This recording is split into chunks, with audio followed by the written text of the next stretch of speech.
जी नेताजी, अभी एक दयाशंकर सिंह जी का बयान आया है कि अ, राहुल गांधी छोटी पार्टियों के पीछे लग्गू बन के रह गए हैं। क्या कहेंगे इस पे? जनता पार्टी के लोग, विपक्ष के नेता, जो टॉप लीडर है राहुल गांधी जी, जिस ऐसे नेता के विषय में टिप्पणी करना, मतलब होता है कि ना कि पत्थर पे चिराग तले अंधेरा, इस तरह की बात करना। नेता प्रतिपक्ष हैं और राहुल गांधी जी को पूरा देश दुनिया वर्ल्ड जानता है। आज जो सदन के विपक्ष के नेता है और उनके विषय में इंडिया गठबंधन ने भारतीय जनता पार्टी को चकनाचूर कर दिया। उत्तर प्रदेश से समाजवादी पार्टी ने अभी आपको देखा पूरी तरह से चुनाव हराया है। तो ऐसे लोगों के विषय में आप भारतीय जनता पार्टी के लोग ऐसे ही अनर्गल बात करेंगे जिससे जनता जो है हंसी के रूप में लेगी और मजाक उड़ाएगी। यह बहुत ही अमर्यादित भाषा है और भारतीय जनता पार्टी के लोगों का ही इस तरह का व्यवहार है और चाल चलन है, बहुत निंदनीय है।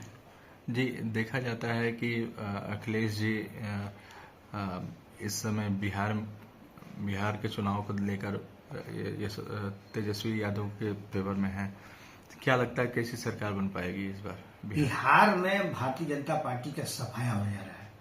उत्तर प्रदेश में हम लोगों ने अवध में हराया है और मगध में इस बार इंडिया गठबंधन तेजस्वी जी के नेतृत्व में बुरी तरह से भारतीय जनता पार्टी को चुनाव हराएगा। और आदरणीय नेता हमारे अखिलेश यादव जी जिस दिन से बिहार में पैर रखे हैं 25% वोटों का ग्राफ बढ़ गया है और लगातार बढ़ता जा रहा है। और जहां इंडिया गठबंधन बुलाएगा वहां अखिलेश जी जाएंगे और भारी मतों से उन सारे सीटों पे विजयी हासिल होंगे और इंडिया गठबंधन का सरकार बिहार में बनने जा रहा है। अब पूरे बिहार के साथ साथ हिंदुस्तान से भारतीय जनता पार्टी का सफाया होने जा रहा है। तो क्या नीतीश जी भी इंडिया गठबंधन में शामिल होंगे क्या?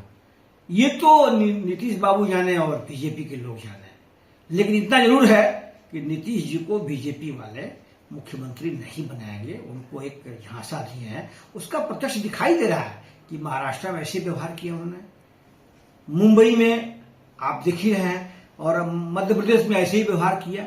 उसी तरह से आपका दिल्ली में भी ऐसे ही व्यवहार किया, गुजरात में भी ऐसे ही, राजस्थान में भी ऐसे ही व्यवहार किया। तो बीजेपी का चाल चलन दोनों में बहुत अंतर है। इसलिए नीतीश बाबू को मुख्यमंत्री अब नहीं बनाएंगे। तो कौन होगा मुख्यमंत्री का चेहरा इस बार? होगा ही नहीं। वहां तो राजद का, इंडिया गठबंधन का, तेजस्वी जी के ताजापोशी होने जा रही है। ये तो सपने देख रहे हैं बीजेपी वाले। रैली में उनके किराए के आदमी बुलाए जा रहे हैं और यहाँ लाखों लाखों लोग तेजस्वी के आगे और पीछे चल रहे थे। मैं खुद ही बिहार गया था, छपरा से लेकर के पूरे सिवान से लेकर के और पटना तक, आरा तक ऐसा काफिला था कि कम से कम 2 करोड़ लोग आगे और पीछे चल रहे थे। इसलिए बीजेपी का पूरे हिंदुस्तान से सफाया होने जा रहा है।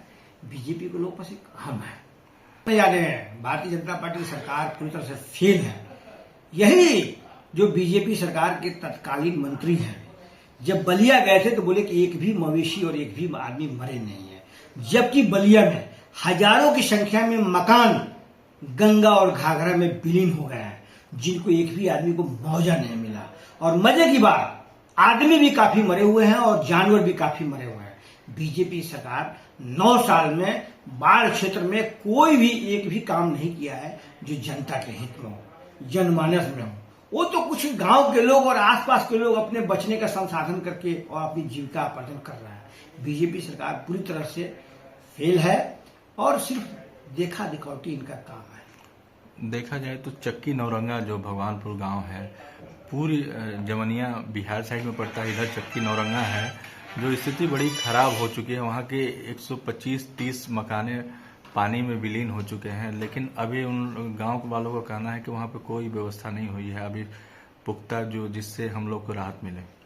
आप 9 साल में, आप खुद ही कह रहे हैं मीडिया के साथ ही, आप लोग खुद जाके देख रहे हैं, 9 साल के अंदर अंदर में बीजेपी सरकार ने जितने फ्लडग्रस्त जिला है, 17-18 जिले पूर्व में है, किसी भी जनपद में बाढ़ग्रस्त एरिया के किसी किसानों का कोई भी प्रोटेक्शन नहीं हुआ है। न एक भी न्यू बंधा बना, न एक भी प्रोटेक्शन का आपका जो है देखा जाए तो अस्पर बना।